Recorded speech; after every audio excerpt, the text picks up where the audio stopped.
Hello friends. तो आज हम पढ़ेंगे लाइफ प्रोसेस चैप्टर का एक और इम्पॉर्टेंट टॉपिक फोटोसिंथेसिस। तो आइए इसको शुरू करते हैं। इसको शुरू करने से पहले हम दो बातों का ध्यान रखते हैं कि जो हमारा न्यूट्रिशन होता है वो दो तरह का होता है। नंबर वन ऑटोट्रॉपिक, जबकि दूसरा जो होता है वो हमारा होता है हेट्रोट्रॉपिक। ये जो हमारा ऑटोट्रॉपिक न्यूट्रिशन होता है इसमें जो जानदार होते हैं वो अपना खाना खुद तैयार करते हैं सनलाइट की मौजूदगी में, जबकि हेट्रोट्रॉपिक न्यूट्रिशन के जो ऑर्गेनिजम्स होते हैं जानदार वो अपना खाना खुद तैयार नहीं कर सकते। वो या तो ऑटोट्रॉपिक ऑर्गेनिजम्स पे डिपेंड होंगे डायरेक्टली या इनडायरेक्टली, वो अपना खाना खुद तैयार नहीं कर सकते, जबकि हेट्रोट्रॉपिक ऑर्गेनिजम्स अपना खाना खुद तैयार करते हैं सनलाइट की मौजूदगी में। तो अभी हम पढ़ेंगे सिर्फ और सिर्फ ऑटोट्रॉपिक न्यूट्रिशन के बारे में, जिसके अंदर कैसे फोटोसिंथेसिस वो करते हैं, क्या क्या इसके प्रोसेस होते हैं। तो आइए सबसे पहले पढ़ते हैं ऑटोट्रॉपिक न्यूट्रिशन की डेफिनेशन क्या है। तो ऑटोट्रॉपिक न्यूट्रिशन की मैंने यहाँ पे डेफिनेशन लिख रखी है बहुत सिंपल करके। ये लिखा है यहाँ पे, ये एक ऐसा प्रोसेस है जिसके अंदर जो ऑटोट्रॉप्स होते हैं यानी ग्रीन प्लांट या अलगी, यही दोनों क्या कहलाते हैं ऑटोट्रॉप, क्योंकि यही अपना खाना खुद तैयार करते हैं सनलाइट की मौजूदगी में। इन्हें हम ऑटोट्रॉप बोल देंगे। ये जो ऑटोट्रॉप होते हैं ये क्या करते हैं, एनवायरमेंट से कार्बन डाइऑक्साइड गैस को लेते हैं और रूट्स के जरिए, अपनी रूट जड़ों के जरिए पानी को एब्जॉर्ब करते हैं। ये इन दोनों चीजों का इस्तेमाल करते हैं और क्या बनाते हैं, ये बनाते हैं एक ग्लूकोज मॉलिक्यूल जो एक तरह का कार्बोहाइड्रेट है। तो वो क्या बनाते हैं, ग्लूकोज। यानी ये जो हमारे ऑटोट्रॉपिक न्यूट्रिशन है उसके अंदर दो चीजें इस्तेमाल होती हैं, कार्बन डाइऑक्साइड और वाटर। और क्या बनाया जाता है आखिरी में जाके, क्या बनता है फोटोसिंथेसिस के अंदर, ग्लूकोज मॉलिक्यूल। और ये जो रिएक्शन हो रहा होता है हमारी लीफ में हो रहा होता है, और इस दौरान दो ऐसी चीजें हैं जो इस रिएक्शन को यानी इस फोटोसिंथेसिस की जो क्रिया है इसमें मदद करती हैं। वो दो चीजें हैं, क्लोरोफिल और सनलाइट। यहाँ पे मैंने बोला क्लोरोफिल और सनलाइट इस रिएक्शन में सिर्फ और सिर्फ मदद करती हैं और इनके बगैर ये रिएक्शन हो भी नहीं सकता। जबकि कार्बन डाइऑक्साइड और वाटर मॉलिक्यूल होता है ये इस रिएक्शन में हिस्सेदारी लेता है यानी ये पार्ट लेता है इस रिएक्शन में, जबकि क्लोरोफिल और सनलाइट इसमें मदद करती है यानी इनकी मौजूदगी में रिएक्शन होता है। यहाँ मैंने एक रिएक्शन बनाया है कि 6 कार्बन डाइऑक्साइड के मॉलिक्यूल 12 वाटर के मॉलिक्यूल से रिएक्ट करेंगे in the presence of sunlight और क्लोरोफिल। एक मॉलिक्यूल ग्लूकोज का बनेगा, जो फॉर्मूला है C6H12O6 ग्लूकोज का है, और 6 वाटर मॉलिक्यूल दोबारा वापस प्लांट में आ जाएंगे। अभी हम इस डेफिनेशन को हमने देख लिया, हमने क्या पढ़ा, जो प्लांट है वो कार्बन डाइऑक्साइड और वाटर को लेते हैं और ग्लूकोज में कन्वर्ट कर देते हैं। किसकी मदद से, क्लोरोफिल और सनलाइट की मदद से। पूरा पढ़ते हैं इसको अभी। तो आइए सबसे पहले देखते हैं वो कौन सी 4 इंपॉर्टेंट चीजें हैं जो फोटोसिंथेसिस के अंदर हमें हर हालत में चाहिए। सबसे पहले हमें चाहिए सनलाइट, दूसरी चीज हमें चाहिए क्लोरोफिल। क्लोरोफिल जो होता है वो जनरली ग्रीन प्लांट्स जो होते हैं हमारे ग्रीन प्लांट्स के अंदर मौजूद होता है। जो ग्रीन प्लांट्स होते हैं हमने पढ़ रखा होगा पिछली क्लासों में, ग्रीन प्लांट का ग्रीन कलर क्यों होता है, क्योंकि उसके अंदर एक क्लोरोप्लास्ट पाया जाता है, क्लोरोप्लास्ट। और क्लोरोप्लास्ट के अंदर कौन मौजूद होता है, एक पिगमेंट होता है, इसको हम बोलते हैं क्लोरोफिल। यानी ग्रीन प्लांट के अंदर एक सेल ऑर्गेनेल यानी सेल का एक ऐसा हिस्सा होता है जिसका नाम होता है क्लोरोप्लास्ट, जिसके अंदर क्लोरोफिल नाम का पिगमेंट मौजूद होता है। और वही पिगमेंट काम आता है हमारा फोटोसिंथेसिस में। तो तीसरी हमारी सबसे इंपॉर्टेंट चीज है कार्बन डाइऑक्साइड। कार्बन डाइऑक्साइड को प्लांट हमारे एक्सटर्नल सराउंडिंग से यानी एनवायरनमेंट से ऐसे हासिल कर लेते हैं। प्लांट के ऊपर जो हमने पहली क्लासों में पढ़ा है स्टोमेटा होता है, प्लांट की हमारी जो पत्ती होती है, लीफ होती है, उसके ऊपर जगह जगह के ऊपर एक पोर्स होते हैं। इन पोर्स को हमने पढ़ रखा है, इनको हम बोलते हैं स्टोमेटा। इसका स्ट्रक्चर आपको 10th क्लास में पढ़ना है, मैं इसको आगे कराऊंगा। तो इस स्टोमेटा के जरिए कार्बन डाइऑक्साइड अंदर आती है और लास्ट में हमारा वाटर आप जानते हैं, वाटर हमारा रूट्स के जरिए एब्जॉर्ब करा जाता है, जड़ों के जरिए। साथ साथ हमारे जो रूट्स होती हैं वो वाटर को एब्जॉर्ब करती हैं और साथ साथ कुछ न्यूट्रिएंट्स यानी कुछ मिनरल्स भी एब्जॉर्ब करती हैं, जो आप जानते होंगे, जैसे कि नाइट्रोजन एंड फॉस्फोरस। तो ये 4 इंपॉर्टेंट चीजें हमारी सनलाइट, क्लोरोफिल, कार्बन डाइऑक्साइड और वाटर। ठीक है, तो इतनी बेसिक नॉलेज के बाद अब हम पढ़ सकते हैं आखिरकार फोटोसिंथेसिस का असली मैकेनिज्म है क्या। तो आइए देखते हैं। तो हम लोग फोटोसिंथेसिस का मैकेनिज्म शुरू करने से पहले एक बार ये पढ़ लें कि वो कौन सी जगह है जहाँ पे फोटोसिंथेसिस होता है। तो साइट ऑफ फोटोसिंथेसिस में अगर हम पढ़े तो वो कौन सी जगह है, तो क्लोरोप्लास्ट वो जगह है जहाँ पे फोटोसिंथेसिस होता है, क्योंकि क्लोरोप्लास्ट के अंदर ही कौन मौजूद होता है, ग्रीन कलर का पिगमेंट क्लोरोफिल। मैंने एक सेल बनाया है जो आपने पीछे छोटी क्लास में पढ़ा होगा, ये एक प्लांट सेल है, ये न्यूक्लियस है। इसके अंदर आप देखते हैं कि आपने पढ़ा था क्लोरोप्लास्ट मौजूद होते हैं, एक बॉडीज होती हैं जिसकी वजह से पूरे लीफ का कलर, प्लांट का कलर ग्रीन होता है। वो क्लोरोप्लास्ट नाम का एक सेल का पार्ट होता है, सेल ऑर्गेनेले होता है, इसके अंदर मौजूद होता है क्लोरोफिल। और यही वो जगह हो गई जहाँ पे फोटोसिंथेसिस हमारा होगा। तो अब हम मेन चीज पर आते हैं, मेन इवेंट्स ऑफ फोटोसिंथेसिस। सबसे ज्यादा मोस्ट इंपॉर्टेंट यही 3 इवेंट्स हैं, यही 3 इवेंट्स में आपको पूरा फोटोसिंथेसिस समझना है। तो सबसे पहला हमारा जो इवेंट है उसके अंदर आता है absorption of light energy by chlorophyll. तो मैंने कहा क्लोरोफिल के जरिए सूरज की रोशनी, सनलाइट को सबसे पहले क्या करा जाता है, एब्जॉर्ब। यानी आपको काम समझ में आया कि क्लोरोफिल का काम क्या है, जो कि क्लोरोप्लास्ट में मौजूद है। उसका काम सिर्फ इतना है कि जो सनलाइट आ रही है इसको वो क्या करें, एब्जॉर्ब। तो ये पहला हमारा इवेंट था, absorption of light energy by chlorophyll. Light एक एनर्जी होती है, उसको एब्जॉर्ब करा जाएगा क्लोरोफिल पिगमेंट के जरिए। तो पहला इवेंट इजी था। तो हम पढ़ते हैं अपना दूसरा इवेंट, जो कि थोड़ा सा कॉम्प्लिकेटेड है, आसान बनाते हैं इसको भी।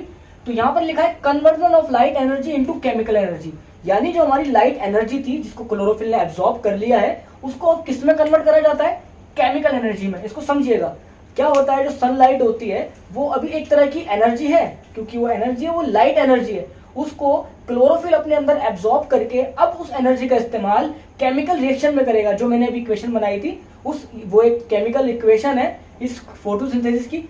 वो क्लोरोफिल क्या करेगा, उस लाइट एनर्जी को अब्सॉर्ब करके उस एनर्जी का, यानी लाइट एनर्जी का इस्तेमाल अब कहां पे करेगा, केमिकल रिएक्शन में। यानी उस एनर्जी का इस्तेमाल होगा केमिकल रिएक्शन के दौरान। तो वहां पर वो एनर्जी क्या कहलाएगी, अब केमिकल एनर्जी। तो सबसे क्या होगा, अगला काम कन्वर्जन होगा।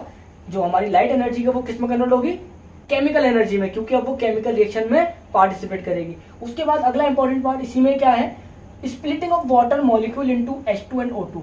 यानी वो जो हमारी लाइट एनर्जी अब कन्वर्ट हो गई केमिकल एनर्जी में, अब वो केमिकल एनर्जी बनके क्या करेगी, वो करेगी सबसे इंपॉर्टेंट काम, तोड़ने का। किसका, वाटर मॉलिक्यूल को तोड़ेगा, किसमें, हाइड्रोजन एंड ऑक्सीजन। यहाँ लिखा है स्प्लिटिंग ऑफ वाटर, स्प्लिटिंग मतलब टूटना, splitting of water molecule into hydrogen and oxygen. यानी हाइड्रोजन और ऑक्सीजन को वाटर से यानी H2O से अब अलग अलग कर दिया जाएगा। अब आप कहेंगे इसका काम क्या है, क्यों इसको अलग करा, उसको हम समझेंगे थर्ड स्टेप में।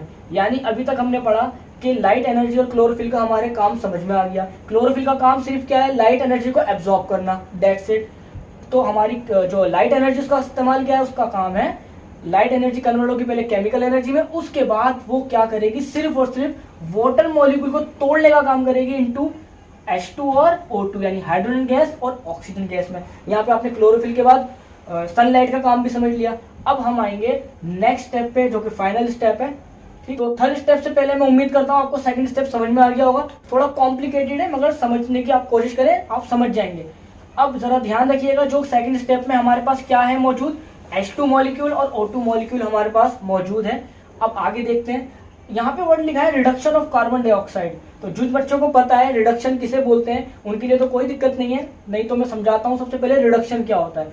यहाँ लिखा है reduction of carbon dioxide molecule to form glucose. तो रिडक्शन क्या होता है, तो रिडक्शन कहते हैं ऐसा केमिकल रिएक्शन जिसके अंदर हाइड्रोजन ऐड होते हैं, या फिर हम सीधा सीधा बोल सकते हैं एडिशन ऑफ हाइड्रोजन।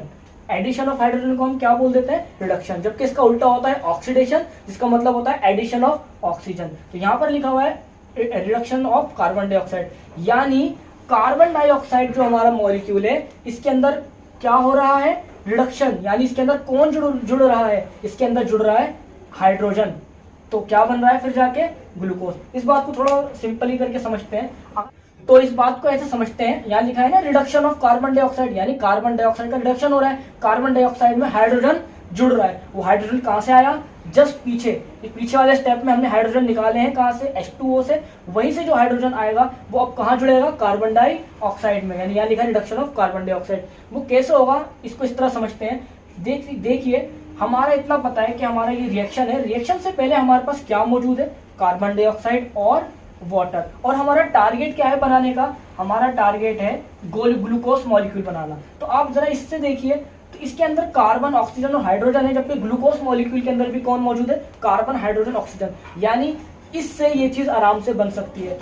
यहाँ पे इस तरह देखिए, ये जो हमारा कार्बन डाइऑक्साइड है इसके अंदर कार्बन है और ऑक्सीजन है, इसमें अगर कमी है तो वो किस चीज की कमी है, हाइड्रोजन की। अगर इसके अंदर हाइड्रोजन भी आ जाए तो ये ग्लूकोज बन सकता है। तो इसीलिए यहाँ पर हमारा जो तीसरा स्टेप है वहां पर क्या होता है, 6 कार्बन डाइऑक्साइड के मॉलिक्यूल, क्योंकि 6 कार्बन डाइऑक्साइड के मॉलिक्यूल होंगे तो 6 कार्बन मौजूद होंगे उसमें, 6 कार्बन मौजूद होंगे तो 6 कार्बन वाला ही क्या बनेगा, ग्लूकोज का स्ट्रक्चर। तो हमारे इसी तरह 6 कार्बन डाइऑक्साइड के मॉलिक्यूल्स आते हैं। उन 6 कार्बन डाइऑक्साइड के मॉलिक्यूल के साथ दो दो करके, यानी हर दो दो करके हाइड्रोजन जुड़ते रहते हैं। तो कितना हो जाएंगे, 2 6 12। इसी तरह 12 हाइड्रोजन उसके साथ जुड़ जाएंगे और ऑक्सीजन तो उसके साथ पहले ही है कार्बन डाइऑक्साइड में। इस तरह करके हमारा कार्बन डाइऑक्साइड का स्ट्रक्चर बन जाएगा जो हम चाहते थे। ये हमारा 3 स्टेप मोस्ट इंपॉर्टेंट है। लाइट का एब्जॉर्ब होना क्लोरोफिल के जरिए, फिर लाइट एनर्जी को केमिकल एनर्जी में कन्वर्ट होना, और उस केमिकल एनर्जी से क्या करना, हाइड्रोजन को वाटर को तोड़ना इनटू H2 और O2।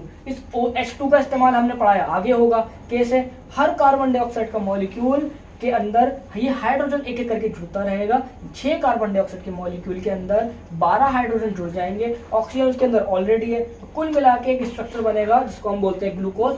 और यही जो ग्लूकोज होता है, यही हमारा एंड प्रोडक्ट होता है किसका, फोटोसिंथेसिस का। तो हमारा फोटोसिंथेसिस का मेन मकसद होता है, वो होता है इस मॉलिक्यूल का बनाना, यानी ग्लूकोज मॉलिक्यूल का बनना। फिर आगे चल के क्या होता है, जैसे कि आपने छोटी क्लासों में पढ़ा है, यही ग्लूकोज के मॉलिक्यूल एक के बाद एक जुड़कर एक लंबी सी चेन बना लेते हैं, और उसको हम क्या बोल देते हैं, सिंपली बेटा स्टार्च। यानी हमारे प्लांट जो फोटोसिंथेसिस के अंदर बनाते क्या है, ग्लूकोज, और उसको स्टोर कैसे करते हैं, यानी स्टोर करते हैं स्टार्च की शक्ल में, जो आपने पहले ही पढ़ रखा होगा।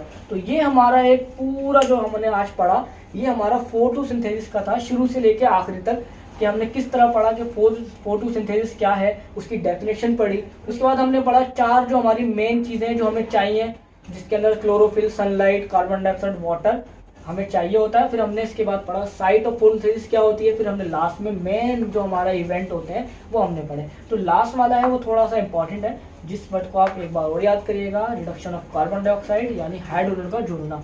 तो ये हमारा यहाँ पे खत्म होता है फोटोसिंथेसिस। हमने कोशिश करी इसको कम से कम समय में करने की। उम्मीद है आपको ये समझ में आ गया होगा। अगर आपको समझ में आया तो मेरे चैनल को सब्सक्राइब करें, लाइक करें, और स्टे ट्यून्ड फॉर